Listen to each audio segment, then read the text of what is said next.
produkto ng street evangelism sa Valenzuela. Kasi meron po tayong Valenzuela chapter. Yung ating mga kapatiran, minsan isang araw ay nag-evangelize doon sa palibot.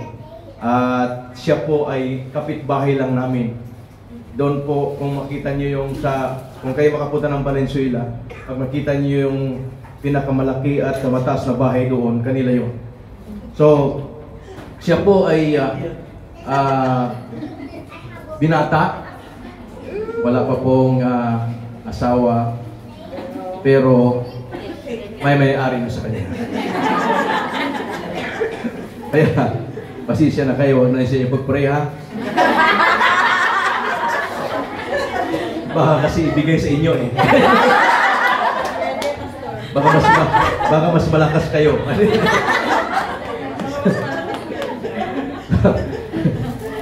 So, nung siya po ay na-born again sa street evangelism, ang maganda po sa kanya ay nagtuloy-tuloy po siya sa paglilingkod sa ating pong Panginoon. At siya po ay naging pastor ng Alive in Christ, Valenzuela. Siya po ay nagsimula ng ministry sa edad na 22 years old. Kaya mas bata po siya sa akin na pastor kasi ako 23, siya 22. Rinig niya ang record ko. So, siya po sila ay tatlo na magkakapatid. Siya po yung bunso sa magkakapatid. At siya naman ay 5 years na sa ministry na nagpapastor sa Valenzuela po. And he's graduated with a bachelor degree in business administration. Kaya siya po ay businessman at the same time ay pastor. Magawin po kayo doon sa Malabon, meron po siyang, sabi niya, maliit na grocery lang. Maliit daw. Pero baka malaki. Hindi pa ko naman nakita din eh. So,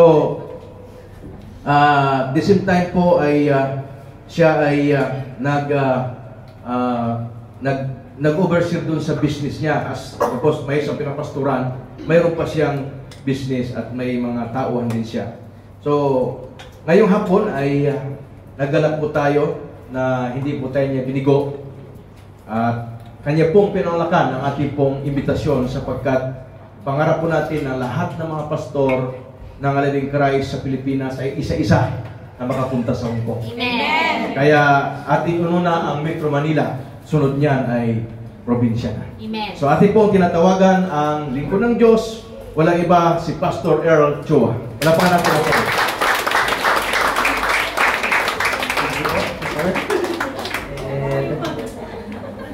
Salamat po, Pastor. Kain tayo mamaya po, Pastor. Okay, no? Before we start, mga kapatid, pwede ba natin palakpakan ang ating Diyos sa buhay? And palakpakan natin, no? Isang malakas na palakpak. I know, mga kapatid, may kaya pang ilalakas yan. No?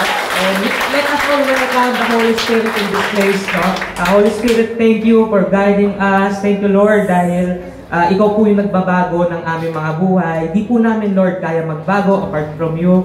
And patuloy, O Diyos, nasaktan niyo po kami sa pamagitan, Lord, ng iyong salita. Nais po namin, Lord, na ang aming mga attitudes, aming mga character ay naka-align within your word, Lord. Salamat po. At ikaw po ang aming tinataas, pinapasalamatan. In Jesus' name, amen at amen. No? And before we start, gusto ko po muna bumati. Happy 8th year anniversary, Hong Kong, Juan Chai, and Pastor, grabe, no? Alam nyo, mga kapatid, kagabi po, nagkwentuhan kami ni Pastor, alam niyo yung tipong di ako makapaniwala. No? Kasi alam niyo ba, tulad nga po ng history kanina, no? Church history ng ating pastor, sabi niya, isa na lang, dalawa na lang po ang nagiging members. Pero look at you now, mga kapatid. No? Tingnan mo yung mga katabi mo. Tingnan mo yung katabi mo. No? Kaya pasalamat ka dyan sa katabi mo. Thank you naman dyan. Okay. No? Kaya ulitin po. Gusto ko po ulitin yung sabi ng ating pastor, no, na si Lord, no? Kapag si Lord po kasi, si Kristo po kasi ang naging sentro ng gawain, naniniwala po ako, walang maski ano ang pwede makapagpabagsak. Right? No? Kaya now I am very excited and I am so happy to be with you. Masaya ba kayo? Amen! Opo. No? Sobrang excited po ako kasi in fact, mga kapatid, this is my first time to be a speaker sa anniversary at grabe, ibang bansa pa. No? Kaya alam nyo, no?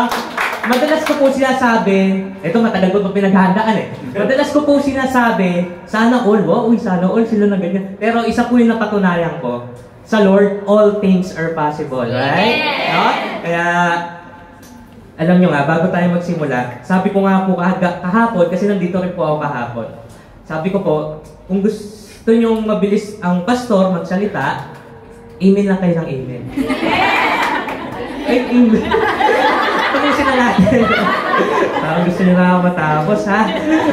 Okay. Sa katunayan, meron tayong 18 puntos. Parang sama nung tingin nyo. Parang inantok. Okay, mga kapatid. And ayun nga, napakaganda po ng ating topic, napakaganda po ng ating tema. No? It's about the season of God's Kingdom Expansion. Okay, sabay-sabay. Sabihin natin, expansion. Expansion! Oh, napakaganda, no? Kasi ako po, naniniwala po ako, ang kalooban ng Diyos sa Alive in Christ, mag-expand. Sino po dito naniniwala? Amen! Pwede mo pakitaas ang kamay? Amen! Ako po, I believe, no? Ang kalooban ng Lord sa Alive is kumalat, no? Kaya yung kaninang logo, no? Yung gawaatan ni Pastora Joy, no? Grabe, sabi ni Pastor, uy, umiikot-ikot, no? Kasi katunayan po talaga, sa totoo lang, wala po, sabi po sa scripture, nothing is too hard sa ating Panginoon. No? Kaya kahit saan tayo mapunta, Antarctica, ng babaang. No? Pero Alaska, Bertrand, no? Baka sabihin nyo, comedy naman kasi ko. Pero pasensya na po, dahil ako ay madalas magpatawa, okay lang ba? Kaya, pero ganun pa man, I hope meron tayong matutunan, no? Kaya baka matutunan lang natin ngayong hapon is about yung mga joke, yung mga punchline lang ni Pastor, no? Pero I believe this message, pwede tayong baguhin yung ating mga buhay. But, ulitin ko po, it depends kung paano po tayo makinig. No? Kaya sabihin mo sa katabi mo, you better listen, kapatid. Ulitin ko po, ang salita po ng Diyos, no? Yung mga nagme-message, yung mga preacher, kaya pong baguhin yung ating mga buhay sa pamagitan ng salita ng Diyos. Pero, lagi po yan nakadepende kung paano ka makinig. Sino dito naging estudyante? Amen! Sino dito top 1? Tapon. Tap. No? Tapon eh. Ako tapon ako eh. Katunayan, tapon po talaga ako. No? Pero by the grace of God, mamaya kwento ko na lang siguro kung may time pa ako. No? Pero grabe po ang grasya ng ating Lord. No? Kasi imagine mga kapatid, 16 years old po ako nakakilala sa Lord. Pero grabe yung grasya ng ating Panginoon. No? I never imagine na makakatungtong po ako on this stage. No? Kaya ulitin ko po, pag patuloy tayo, no? Kapag patuloy ka sa Lord, patuloy kang naglilingkod sa Lord, naniniwala po ko na grabe ang favor sa atin ng Lord, no? Kaya nung time, no, na nakapunta ako dito sa Hong Kong, yung aeroplano nagland. Sabi ko sa mga kapatiran, sabi ko sa mga kabataan, uy, magpastor na rin kayo kasi po na Hong Kong. Pero ganun pa man, no? Grabe kasi ang favor ng Lord, right? Sino po dito naniniwala na grabe ang favor ng Lord sa kanyang buhay? No? Kaya pwede natin palakpakan ng Lord, wag po natin pigilan. Okay. And ayun nga, let us start kasi marami pa tayong gagawin at marami pa tayong pagkain. Nasa namin mga pagkain. No? At parang gutom na ba? Sino dito gutom? Ayan. Gutom sa salita ng Diyos. Naniniwala ko maraming born again dito. Okay. Diba? Kaya ngayon, ang ating title o ating theme sa ating 8th-year anniversary is, pwede ba natin bagitin? Okay, no? Kukunin natin yung pinakaunang word is yung the. Joke lang, no? Yung season, mga kapatid. Tuwa. Okay, no? Kukunin natin, no? Let's take the word season, mga kapatid. Everybody say season. Season. No? Alam nyo, ako po naniniwala, this is the time, this is the right time, or ito po yung tamang panahon, tamang season, no, para mapalawak natin yung kaharian ng Diyos. Right? Sino dito naniniwala? Amen. Because why? No? Dahil ang mundo pong ito ay pasama na ng pasama. No? Imagine, noong 1990, kasi hindi pa ako pinapa. Pero imagine natin mga kapatid, noong unang panahon, no, hindi pa ganong kalakihan o hindi pa ganong kataas yung crime rate, right? No? Pero ngayon, no, sa Pilipinas, hindi ko naman binaba, pero unting-unting umaangat. Sino dito naniniwala? No? Right? Kaya ulitin ko po, ang mundo po natin is paunlak. Pasama na ng pasama. Kaya ngayon, mga kapatid, this is the right time or this is the season, no, na kailangan natin mapalawak ang kaharian ng Diyos. Right? Kaya, ayun nga, no, pero no, para makita natin, no, o kumbaga yung ebidensya, para makita natin na yung mundo natin ay pasama ng pasama, pwede natin basahin in 2 Timothy chapter 3, verses 1 to 5. Okay? Sige, bibilisan ko na lang po. At tandaan ninyo na sa mga huling araw, darating ang time na sobrang paghihirap, gusto ko po muna kayong sabihan na ang gamit po natin translation is about yung dito, Taglish, no? Kaya alam ko, sino dito konyo? No? May konyo ba? No? Taglish po kasi. Pero magandang Bible po ito, no? Kaya baka magtaka kayo, uy, si Pastor, grabe to, konyo to, no? Da? In verse 2, magiging selfish ang mga tao at mukhang pera. Mukhang pera. Ba't nakatingin ka sa katabi? Okay. Magiging mayabang sila, mapagmataas, bastos, magsalita, hindi sumusunod sa magulang, walang utang na loob at walang pakialam sa katawan. Okay, at in verse 3, magiging malupit sila, walang awa, right? No? Nakikita po ba natin sa panahon natin to ngayon? May mga tao nawawalan ng awa sa kapwa-tao, right? Yung turing nila sa tao, hindi na tao, no? Kaya naninira ng reputasyon ng iba, at yun yung mga naninira. Okay, walang control sa sarili, marahas at ayaw sa buti. Verse 4, magiging traidor sila, padalos-dalos at sobra yabang. Imbes na mahalin ang Diyos, mamahalin nila ang gusto ng kanilang katawan. Last verse, kunwari, ito yung pinakaisa sa nakakalungkot na sa verse natin, is kunwari religious sila pero hindi nila nakikita, makikita sa buhay nila ang pagiging maka-Diyos. Layuan mo ang mga ganyan tao. Right? No? Kaya kung mapapansin po natin, no, itong mundo po natin is pasama ng pasama. Kaya I believe, mga kapatid, this is the right time. This is the right season para i-expand natin yung kaharian ng Diyos. And I have a good news para sa atin lahat. Pwede mong sabihin, may good news daw si Pastor. May good news. Ikaw yung gagamitin ng Lord para mag-expand.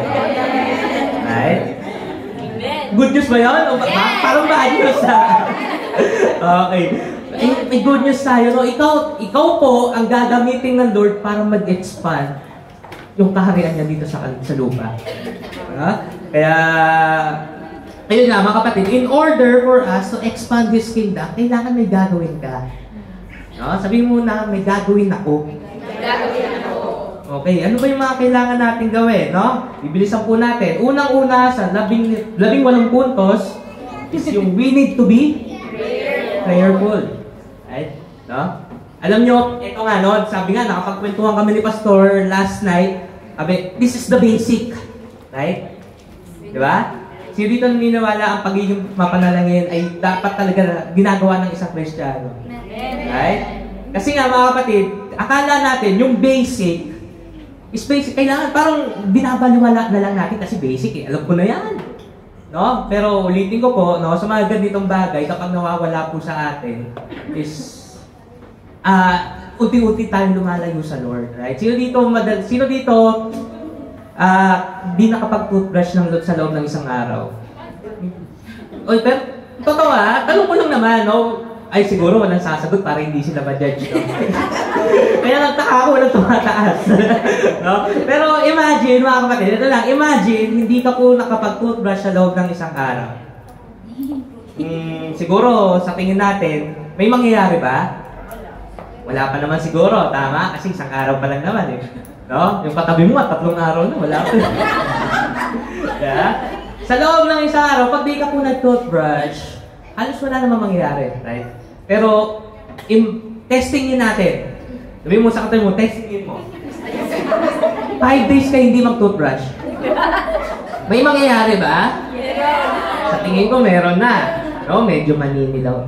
Baka sabihin nyo, dugyot naman ni Pastor. Pero mamaya may lesson tayo dito, no? Alam nyo, pag 5 days ka na hindi siguro nag-toothbrush, naniniwala ko may mangyayari na. Baka medyo may paninilaw na, baka may bad breath na nangyayari. Pero ngayon, mga kapatid, subukan natin. 1 month ka hindi mag-toothbrush. Sa tingin nyo may mangyayari? No? Alam ko, may mangyayari talaga. Magkakasakit ka. Magkaka-gingivitis na. Yung ngipin mo yung nagsisilaglagan na, nagduduguan na yung mga gilagin mo. No? At ganun din po sa panalangin. Akala po kasi natin basic lang. No? Akala natin basic lang, kaya sinasawalang bahala. Ngayon, 5 days ka na, baka yung iba sa atin. Pero I'm not here to judge anyone, mga kapatid. Pero this is the reality. No? Baka yung iba sa atin, no, ilang days na hindi nagpe-pray. Kaya, ayun nga mga kapatid, kaya hindi po natin ma-expand ang kaharian ng Diyos because nagkukulang tayo sa bagay na ito. Are we there, mga kapatid? Amen. Okay. Kaya ngayon, kung mapapansin po natin sa ating verse, pwede po ba natin pakita po pala muna ang ating verse? Ito po ang ating verse sa ating tema is yung medyo buo po. Sorry. Ay, nag-edit po ako. Hindi po na-edit. Parang hindi po ata nasave ako. Okay, no? Sabi dito, Jabez cried out to the God of Israel, "Oh, that you will bless me and enlarge my territory. Let your hand be with me and keep me from harm so that I will be free from pain." And sumunod po nun, and God granted his request. Okay, ngayon makikita po natin dito, si Jabez po, he cried out. Hindi lang po siya, no? In Tagalog po kasi, si Jabez po ay nanalangin. Pero in NIV translation po, he cried out. Umiyak siya, no? Sino dito pag nananalangin, umiiyak? Yes. No? Okay. Ngayon, in fact, mga kapatid, eto po, no? In 1 Chronicles, chapter 4, yung simula chapter 1, mga kapatid, no? Ano po siya? Salin-lahi yung mga, in chapter 1, salin-lahi ni ganito, salin-lahi ni ganito sa chapter 2, in chapter 3, ganun din, salin-lahi. At ngayon, nung pumasok ang chapter 4, salin-lahi lang, at biglang dumating sa verse 10, biglang putong sinabi. Kaya parang out of nowhere, biglang sinabi yung description ni Jabez. Kaya ako po naniniwala, mga kapatid, na napakahalaga po talaga ng panalangin. No? Kasi imagine natin, no? Chapter 1, 2, 3, 4, about salin-lahi. Pero pagpasok dun sa verse 10, pinakita talaga, Jabez cried out. Everybody say, cried out. Cried out. Okay. Kaya, ayun nga, napakahalaga po ng panalangin, no, para mag-expand tayo sa kaharian ng Diyos. Okay. Ngayon, titignan po si Jabez po umiyak. No? Nananalangin ng umiyak at ngayon, nasabi niya, bless me and enlarge my territory. At ngayon, no, bakit nga ba siya umiyak? Because he is very sincere. Sincere siya sa kanyang pagpe-pray. No? Kaya anyone of us na pag nagpe-pray, very sincere? No? Kaya hindi naman natin kailangan umiyak all the time, pero alam niyo yung tipong kapag nagpe-pray ka, no, nandun dapat yung sincerity natin. No? Hindi po tayo nagpe-pray ng parang wala lang. Naigets po ba natin yung yung sinasabi ko? No? Hindi kayo nagsasalita lang. Pero pag once you are praying, dapat very sincere ka. Amen po ba? Amen! Okay. Ngayon, he cried out, no? And he is very sincere, kaya siya umiiyak. Kaya ngayon, yung prayer niya, ito yung maganda mga kapatid eh. Yung prayer niya, hindi naman talaga para sa kanyang sariling kapakanan. Ang prayer niya is about para sa mga tao. Grabe si Jabez, no? Umiiyak siya sa Lord, hindi para sa kanyang blessing, para magka-blessing siya. Hindi siya umiiyak para, Lord, gusto ko ng bahay, gusto ko ng sasakyan, gusto ko ng ganito. Hindi niya iniiyak. Ang iniiyak niya sa Lord, Lord, pagpalain mo ko para mapagpala ko ang mga tao. Ganun po ang prayer ni Jabez. Sino dito, no, nagpe-pray ng mga ganung bagay? Amen! Amen! Okay. kaya alam ko marami sa atin, no? Ayun nga, sabi nyo nga po, amen, no? Marami sa atin, mga kapatid, no? Iniiyak tayo sa ating mga ka-churchmate, right? Iniiyak natin sila, nilalaban natin sila sa panalangin. Tama po ba? Cell leaders, pastors, no? Mga care group leaders natin, no? Nilalaban po natin sila sa panalangin. Amen? Amen. Okay. Kaya ngayon, kapag ganun ang puso natin, kapag ganun yung prayer natin, o ganun yung heart natin, gusto ko po sabihin sa inyo, yung puso nyo po ay katulad ng puso ni Jabez. Amen. Amen? Pwede ba natin palakpan si Lord yan? Kaya, ngayon mga kapatid, si Jabez po, meron po siyang puso pagdating sa mga naliligaw o sa mga taong hindi pa nakakilala sa Lord. No? He had this passion, no? Sa kanyang puso na gusto niya gusto niya reach out yung mga taong hindi pa nakakilala sa Lord. Kaya maraming salamat po, no, sa ating mga pastors, no, na ginagamit, no, sa ating mga Pastor Rodel, Pastor Tita Beng, Pastora Joy, sa ating mga pastor, Pastor Ronald, Pastor Lovely, no, maraming salamat po sa kanilang mga buhay kasi sila po yung ginagamit ng Lord. Sila po yung nag-a-add ng fuel sa apoy para magampanan po natin yung role natin sa kaharian ng Diyos. Amen po ba? Kaya pwede ba natin pasalamatan ng ating mga pastors? No? Kaya, thank you, pastor, no?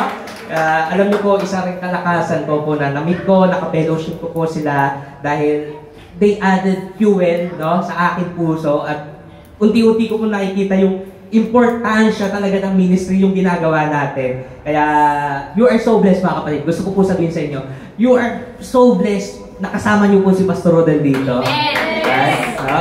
Kaya, huwag niyong paalisin daw si Pastor Rodel. 2 years pa daw. No? Pero alam niyo nga, sabi nga ni Tita Beng kanina, ay ewan ko kung pahapon, si Pastor daw po, hindi po sinusunod ng tao. Ang sinusunod daw po ni Pastor, ang Diyos.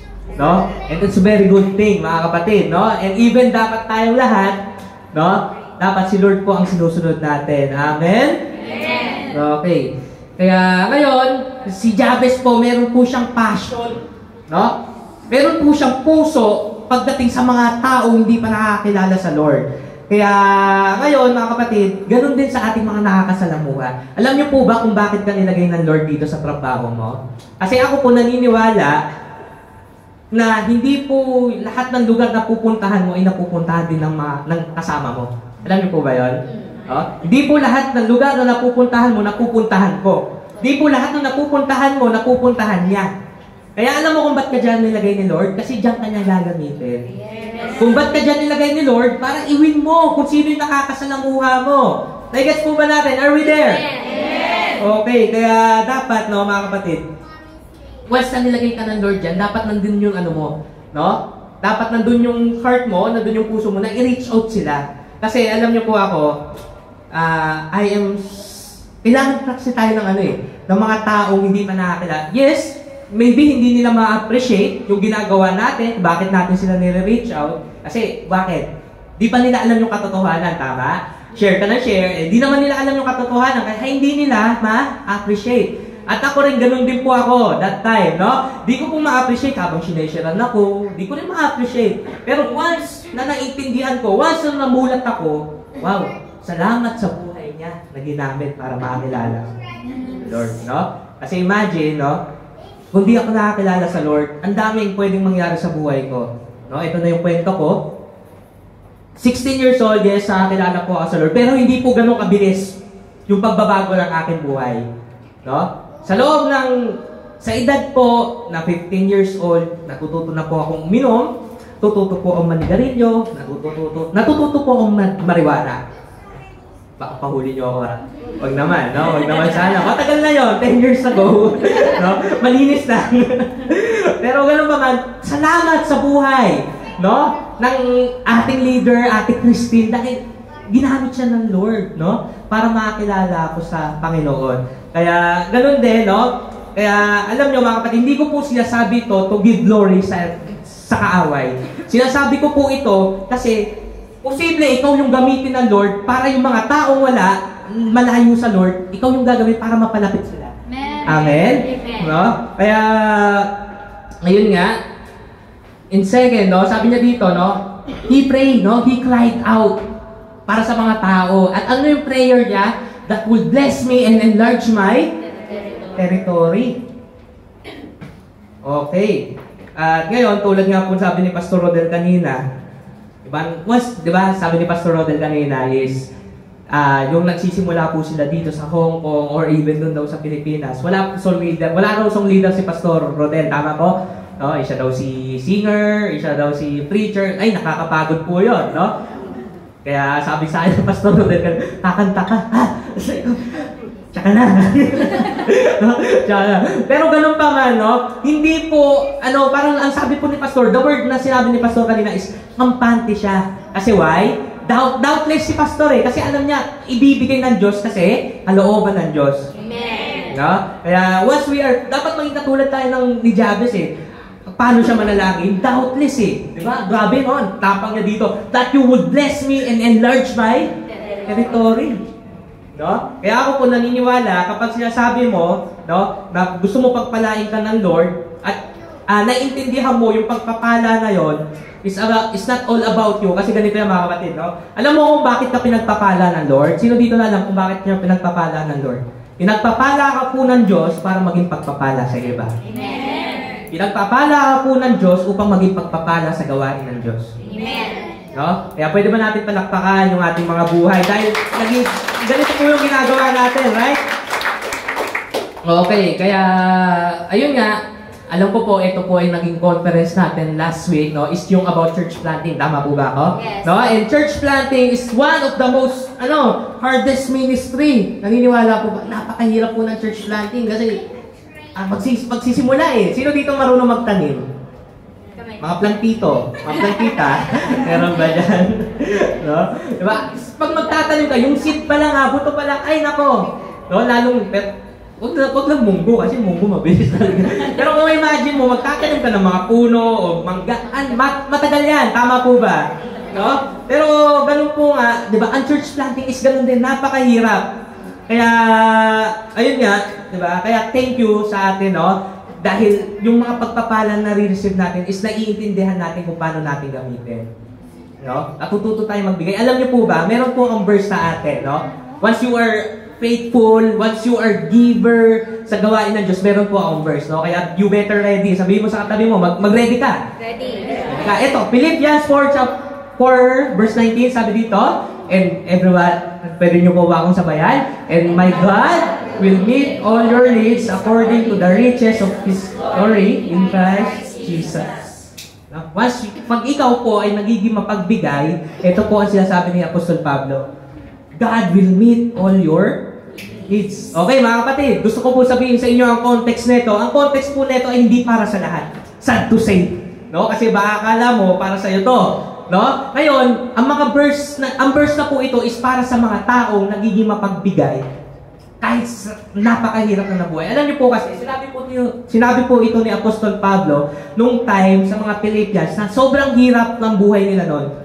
Kumbaga, sabi nga, nakakaranas sila ng recession. When you say recession kasi, ito yung yung sobrang kahirapan talaga, yung ang hirap ng buhay. And I believe, no, nararanasan po natin to sa ating mga buhay. Alam ko, sa Pilipinas, mahirap, right? Dito sa Hong Kong, alam ko po, yung nahihirapan po tayo. Pero alam niyo mga kapatid, this is the promise, no? Kapag marunong ka po magbigay, nagiging tapat ka, o nagiging giver ka, nagiging generous ka sa gawain ng Lord, ito po ang pangako. God will meet all your needs. Right? Sino dito hindi pinagkukulang ng Lord? Amen. Yeah? Sabi nga sa kanta, si Lord ay sapat na at Higit pa. Sino dito naniniwala sa bagay na yun? No? Amen. Our God is more than enough. Hindi lang siya enough, He's more than enough. Di ba? Kung mapapansin po natin si Jesus, di ba nagpakain po siya? No? Natandaan po natin ilan yung pinakain niya? Sino yun? May reward. May 10,000 daw yun. Okay. No? Baka grabe, si Pastor, magastos. Okay. Diba? Ngayon, diba, kung mapapansin po natin sa Bible, doon sa ginawa ni Jesus sa miracle na yun, nagpakain po si Jesus ng napakarami, 5,000 tao. Right? Ngayon, pagkatapos po mapakain, ano po naman ng basket? May tira, wala? Kasi nga, He is more than enough. Naiintindihan po ba natin? Yes. Okay. Kaya nga, salamat sa Lord, no? Dahil kalooban talaga ng Diyos, no? Kaya ang vision, no? Ang vision keeper talaga natin ay si Pastor Rodel, no? Kaya, ayun, once may nakikita siya, may pangitain siya, magtayo tayo dyan, no? Kaya, I believe, no? Kalooban po kasi talaga ng Lord to, no? Na mag-expand yung kanyang kaharian. Kaya, ako naniniwala, mag-expand ang Alive in Christ. Amen. Magdating ng panahon, no? Sabi nga ni Pastor, baka pagdating sa kaupo-apuhan nyo, grabe na. No? Sino dito gusto yung ganung bagay? Yes. No, yung naging part ka, no? Yung naging part ka ng paglago ng simbahan, ng Alive in Christ, di natin masabi, no? Baka yung Alive in Christ. Pero, walang imposible sa Lord, ha? Baka yung Alive in Christ, maging libo, maging million, nothing is impossible sa Lord. Amen. Amen. Okay. Kaya, pangalawang bagay, bibilisan ko po. Ako ay ilang minuto na. Number 2. In order for us to expand His kingdom, ano po kailangan natin gawin? Kailangan tayo. Kailangan natin ang kamay ng Panginoon. O kasi kahit ano pong ganda ng plano mo, wow, yung maganda. Sino dito maganda? Amen. Amen. Yun, gusto ko yung confidence ni Pastora Joy. Amen eh. Ano ako eh. Biro lang. Baka magalit sa akin. Okay. Gusto ko po sabihin, no, kahit anong ganda ng plano mo, kahit anong galing mo, kahit anong talino mo, pero pag wala ang tulong ng Diyos, mawawalan ng saysay. Amen. No? Dapat naiintindihan po natin itong bagay na ito, no? Kaya nga, alam nyo, ang sabi po doon sa verse natin, yan, let your hand be with me. Ina-acknowledge po ni Jabez yung kamay ng Diyos sa kanyang buhay. Kasi alam ni Jabez, hindi niya kaya. Right? Di kaya ni Jabez eh. Kaya alam nyo, ulitin ko po mga kapatid, gusto ko po sabihin sa atin, no, hindi po natin kaya mag-succeed apart from God. Yes. No, pwede mo ba sabihin sa katabi mo, hindi mo kaya mag-succeed na hiwalay sa Diyos. Kaya ulitin ko po, yung kwentuhan namin ni Pastor Rodel, kasi nagkwentuhan talaga kami. Kaya may kwenta naman, okay, mag-alala. May kwenta naman yung kwentuhan namin, no? Nagkwentuhan kami, ayun nga, di ba, sabi niya, ilang miyembro na lang, iniisip ni Pastor Rodel, tama ba, Lord, nagkakamali pa ako? No? Kaya, pero the point is, ano kasi si Pastor Rodel, no? Alam niya na galing sa Lord at alam niya kasama niya ang Diyos, kaya pinagpapatuloy niya. Imagine mo, mga kapatid, kapag si Pastor Rodel ay tumigil, wala tayo dito, right? No? Kaya salamat po sa ating buhay ng ating mahal na pastor. Pwede ba natin siya palakpakan? Okay. Ngayon, bakit mo ba sabi, Pastor, no? Bakit yung let your hand be with me? Bakit mo sinashare? Kasi, ulitin ko po, this season, no? Kasi last season, ikaw yung ina-accommodate, no? Diba? Last season ikaw. Pero ngayon, this season po, mga kapatid, ikaw na yung mag-accommodate.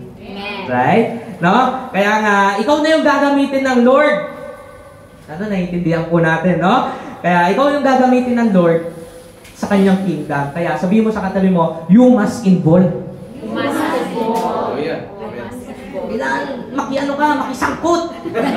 Yun. Diba?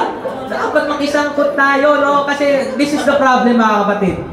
This is one of the problem. Yung iba sa atin, no? Ayaw makisali. No? Kaya nga, kung makikisangkot ka, o kung may makikikwento ka, dapat ang kwento mo about kay Kristo. Di ba? Masyado po mahilig sa rhyming. No? Pero kailangan makisangkot para may makakot. Yun. Pastor, pati ka na naging rapper. Okay. Pero the point is, we must involve. Hindi po kailangan magaling ka. Hindi po kailangan maging matalino ka para magamit ka ng Lord.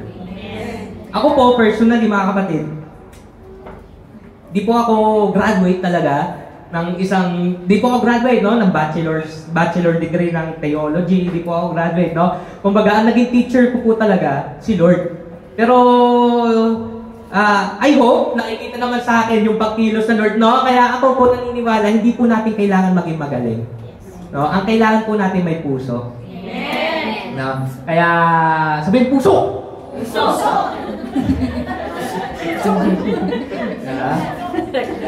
Kaya, alam niyo po ba na si nung naghahanap po si Lord ng isang propeta, ang kailangan po ni Lord na propeta is yung matapang. At yung nakita niyang propeta ay si Jeremiah. At alam niyo po ba si Jeremiah ay isang matatakutin? I-guess po ba natin? At ngayon, si David, kilala po ba natin si David? At, di ba? Ang mga kalaban po ni David is si Goliath. No? Imagine, isang hihip lang yon, diba? Isang pitik lang yon, isang sigaw nga lang yun, baka mahimatay na yun eh. Right? Pero sila yung ginamit ng Lord eh. The point is, hindi po natin kailangan magaling. Hindi mo kailangan magtapos ng Bible School para mag-share ng salita ng Diyos. I hope naiintindihan po natin. Are we there, mga kapatid? Okay, kaya we must involve, no? Kasi ulitin ko, kapag nakisangkot ka, ako sigurado ko makakakot ka. Kaya salamat sa Lord dahil ginagamit niya ang bawat isa sa lahat dito, no? Kaya pwede ba sabihin mo muna sa katabi mo, salamat sa Lord dahil nakikisangkot ka.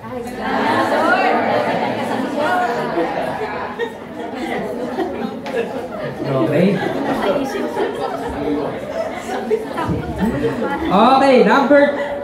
Okay, meron po tayong, ito nga po sabi sa Zechariah chapter 4 verse 6, you will not succeed by your own strength or by your own power. Napakagandang verse, no?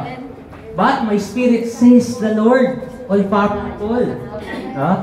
Hindi po natin talaga kaya magtagumpay. Kahit magaling ka, hindi mo kaya magtagumpay. No?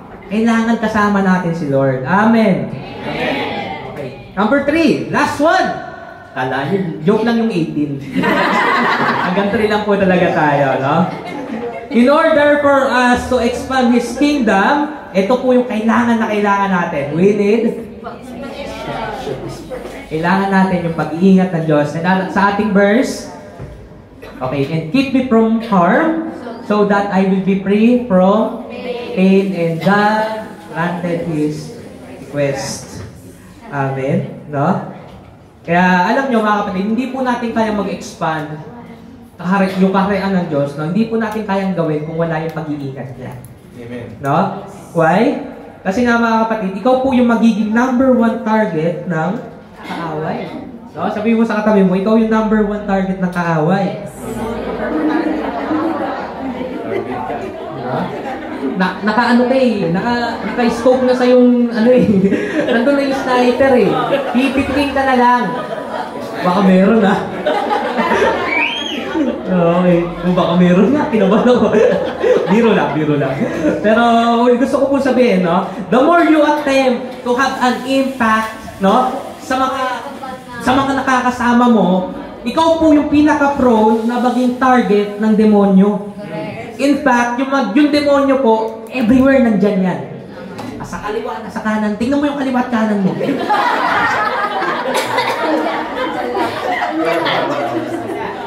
Meron ba? Kala ko may magsasabi ng amen eh. Amen! Wala ba? Oh, wala. Kala ko meron. Wala na. Grabe ka pa sa naninira ng relasyon dito. The point is, mga kapatid, no? Ayun nga, no? Kasi kapag gustong-gusto mo magpagamit sa Lord, ikaw yung pinakaunang papabagsakin ng demonyo. No? Kaya ako po, nagkwentuhan na naman kami ni Pastor Rodel. Ang dami niyang naranasan na temptations, ang dami naranasan ng ating pastora, ni Tita Beng, ng mga pag-uusig. Kasi alam ko kung naniniwala po kasi, kapag ikaw ang ginagamit ng Lord, ikaw yung gustong-gusto ng demonyo pabagsakin eh. Right? Kaya sino dito gusto magpagamit sa Lord? Parang wala. Parang nawala. Sorry ba? Na-disappoint ko. No? Pero the point is, mga kapatid, no, wag po tayo matakot. Why? Kasi alam mo naman kasama natin ang Lord, no? Alam ko kung matagpatagumpay. Kasi ano ba ang prayer ni Jesus? Ang sabi po, no? Dito yung pinaka... Ang sabi po ni Jesus sa kanyang prayer, lead us not into temptation, but deliver us from evil. Layo niyo po kami sa tukso, right? No? Layo niyo po kami sa masasama.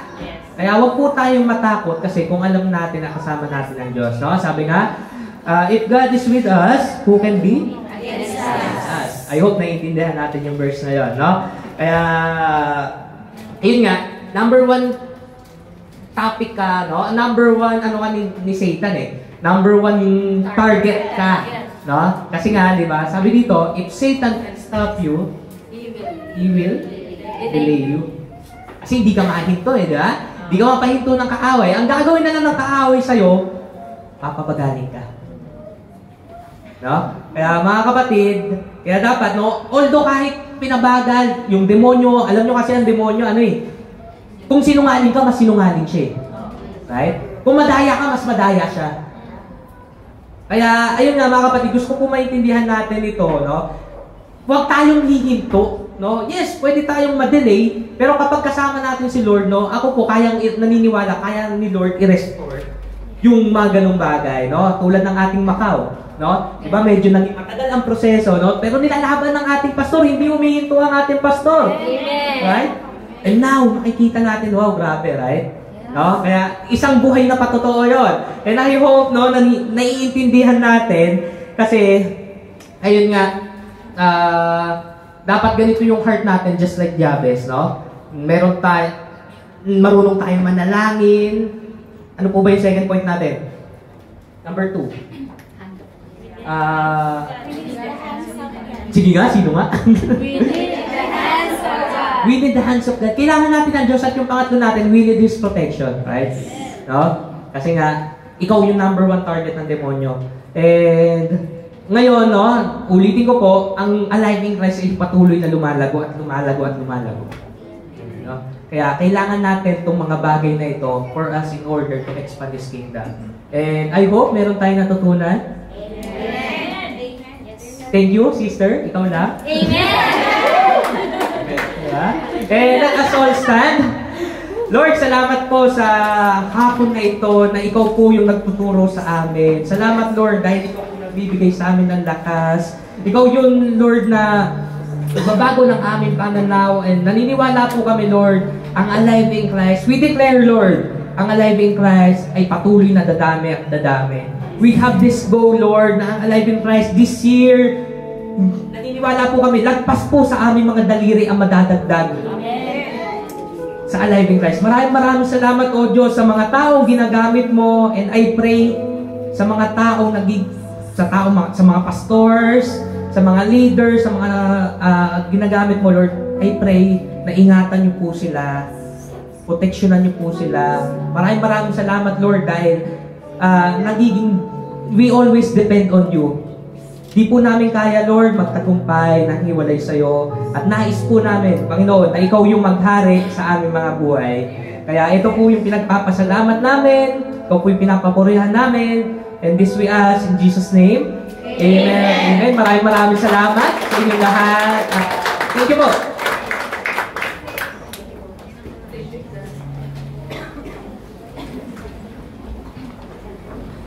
Thank you very much.